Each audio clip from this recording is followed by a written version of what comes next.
So originally I was gonna upload a video talking about Twisters, and my opinions on that movie.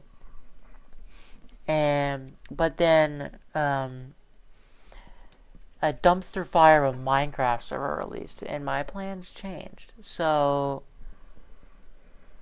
it's just, I'm just disappointed. So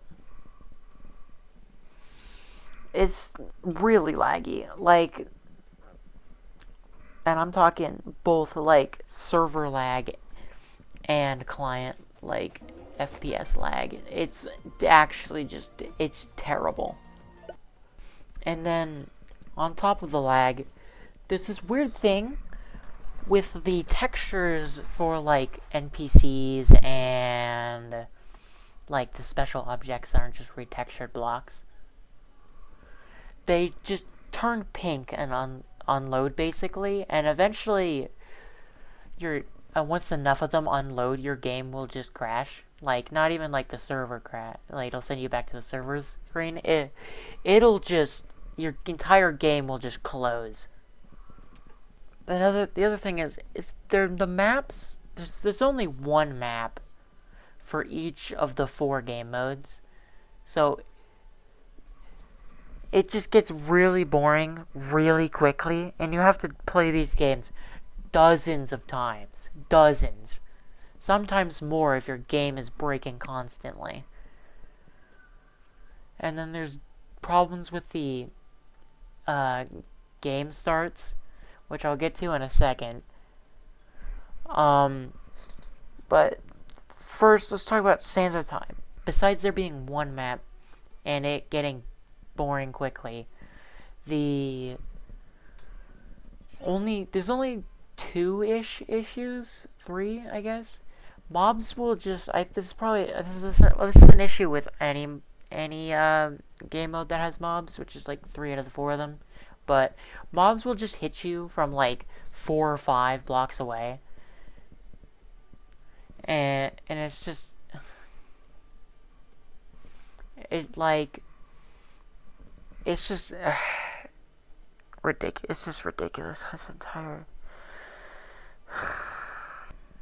And then sometimes you'll get ticked for lava damage when you're not even in lava. You'll just be standing next to lava and you'll get hit for fire damage.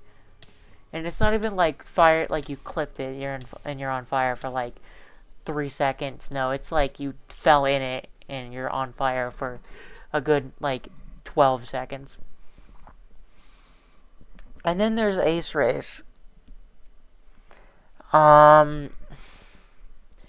Ace Race is extremely laggy. It's bad. And the jump pads, the green ones, I believe, the ones that make you go up, the red ones and the red launch pads and the speed pads are fine, but the ones that make the green ones that launch you up just don't work 50% of the time. The thing is the other 2 work just fine, so I don't know how they messed that up.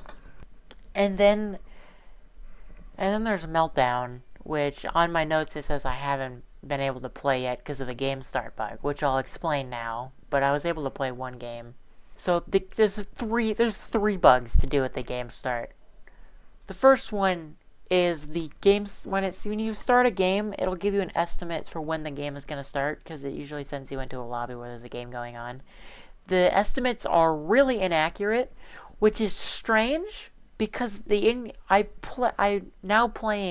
that I have played Meltdown, I can confirm there is an in-game timer for when the game ends. So the game timer being the game estimate timer being off is just extremely strange. And I'm just really not sure how they messed that up. And then there's the countdown timer, which has 2 bugs. The first one is sometimes the countdown timer, instead of counting down, it'll start in the negatives, and it'll just continue going, and the game will just never start. Once you eventually get a game that does start, the game just won't teleport you to the beginning of the game. And this happens with both Grid Runners and Meltdown, by the way. Oh, and Grid Runners, as far as I can tell, besides the game start bugs and the mobs hitting you from like 6 blocks away, Grid Runners is fine. So, yeah, there's that. And then on top of that, while I was recording the background footage for this, because I originally was doing live commentary, but I accidentally locked in Sands of Time and just played for like half an hour. But while I was playing, during my first game of Meltdown, by the way, the server crashed. So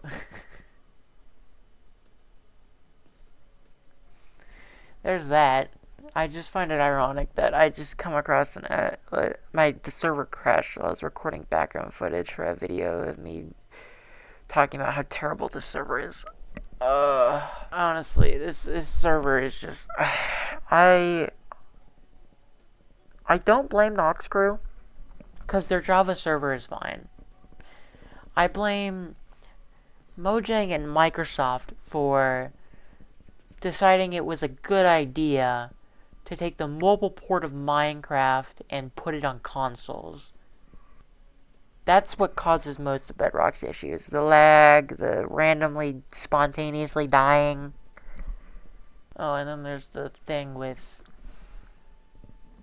making you play the game 7 days in a row to get the cape, which is really annoying.